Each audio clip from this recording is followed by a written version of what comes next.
Komunikasi PS2 absen 33 Depo Malang ingin menjelaskan tentang penyebab, dampak, upaya terkait permasalahan pertumbuhan ekonomi. Jadi, apa itu pertumbuhan ekonomi? Pertumbuhan ekonomi adalah keadaan ekonomi suatu negara selama periode tertentu yang mana lebih baik atau meningkat dari periode sebelumnya berdasarkan beberapa indikator.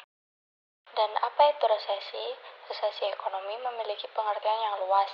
Salah satunya, resesi ekonomi adalah kondisi kemunduran dari aktivitas ekonomi pada suatu negara yang sudah terjadi di masa lalu.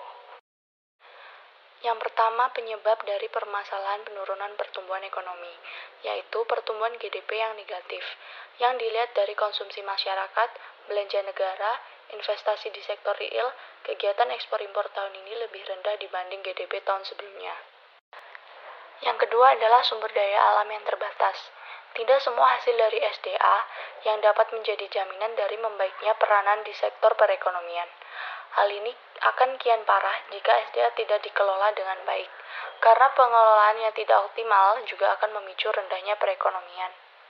Yang ketiga yaitu minimnya sumber daya modal. Modal juga berperan penting dalam sektor barang dan juga jasa. Namun, modal yang biasanya dimiliki sumber dari utang piutang dari berbagai investor asing yang nantinya akan memberatkan perekonomian di dalam negeri. Dan ini juga merupakan penyebab lain kenapa ekonomi di dalam suatu negara menjadi rendah dan tidak stabil. Yang kedua ada dampak bagi perekonomian Indonesia, yaitu terjadi penurunan ekonomi dalam beberapa waktu ke depan, seperti banyak perusahaan yang jatuh bangkrut, pengangguran meningkat, pendapatan masyarakat menurun, dan tingkat konsumsi menurun. Yang kedua, resesi ekonomi juga mempengaruhi instrumen investasi yang dilakukan masyarakat, salah satunya di pasar keuangan. Hal ini disebabkan menurunnya nilai atau aset seperti saham. Yang terakhir adalah upaya untuk mengatasi masalah tersebut, yaitu dalam kondisi pandemi ini, dengan ditemukannya vaksin yang bisa didistribusikan ke seluruh dunia, kondisi ekonomi bisa cepat pulih. Elemen-elemen dalam bisnis dan perdagangan juga bangkit lagi secara bertahap. Yang kedua yaitu 4 aspek yang mendefinisikan GDP, seperti konsumsi masyarakat, belanja negara, investasi, dan kenaikan angka ekspor harus ditingkatkan lagi.